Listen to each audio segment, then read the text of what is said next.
सरकारी नौकरियों में आरक्षण दिया, जिसका हमने कई बच्चों के साथ में जब इंटरव्यू, इससे लाभ लेने वाले बच्चों से इंटरव्यू लिया तो उन्होंने सरकार का अभिनंदन किया।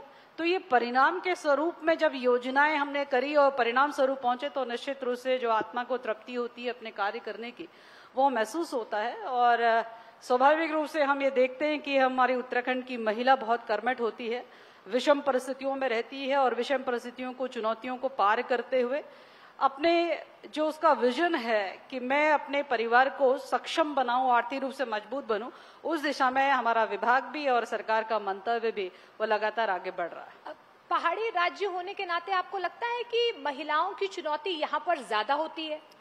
निश्चित रूप से पहाड़ी राज्य होने के नाते और खासकर पहाड़ी क्षेत्रों की जो मातृशक्ति है उनके लिए अतिरिक्त चुनौतियां होती हैं। मौसम की चुनौतियां होती हैं, आपदा की चुनौती होती हैं, सीमावर्ती क्षेत्र में रहते हैं तो उनकी चुनौतियां होती हैं। कई चुनौतियां सड़क, पेयजल और अस्पताल के परिप्रेक्ष्य में भी होती हैं। उसके बावजूद भी मैं ये देखती हूँ कि पहाड़ की जान और पहाड़ की रौनक ही मातृशक्ति होती है और वहां पर पहाड़ पर कमल खिलाना ये मातृशक्ति करती है, यानी कि पहाड़ को जीवंत रखना ये मातृशक्ति का काम है।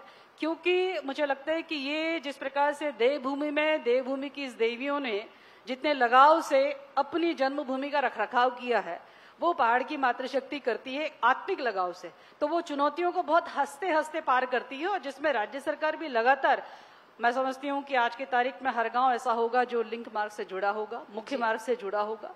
हर गांव ऐसा होगा जिसमें पेयजल की व्यवस्था होगी, हर गांव ऐसा होगा जहां पर आवास की व्यवस्था होगी, हर गांव ऐसा होगा जहां पर महिला लाभार्थियों को पेंशन की योजना होगी, हर गांव ऐसा होगा जहां पर महिलाएं शौचालय से आच्छादित हो चुकी हैं। तो अब काफी समर्थमान, पहले के मुकाबले चुनौतियां कम हुई, लेकिन संघर्ष है, लेकिन वो सहर्ष स्वीकार करती है और उसे पार पाती हैं। लेकिन अगर मैं लीडरशिप की बात करूं, महिला लीडरशिप की बात करूं, आपको लगता है, क्योंकि पिछली सरकारों में भी हमने देखा है इस तरीके का प्रतिनिधित्व महिलाओं को खास तौर पर, और इस सरकार में भी हम देख रहे हैं, आप तो आवाज बुलंद कर ही रही हैं। और उत्तराखंड की आधी आबादी की मैं बात करूं तो 45 से 46% आधी आबादी जो है वो वोटर है, महिला वोटर्स हैं।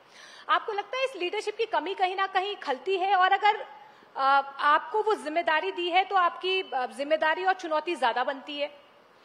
देखिए, मातृशक्ति में एक स्वाभाविक रूप से मुझे लगता है कि यदि परिवार के मुखिया के नेतृत्वकर्ता के रूप में देखें तो मातृशक्ति के अंतर्गत बाय डिफॉल्ट नेतृत्व करने का गुण होता है।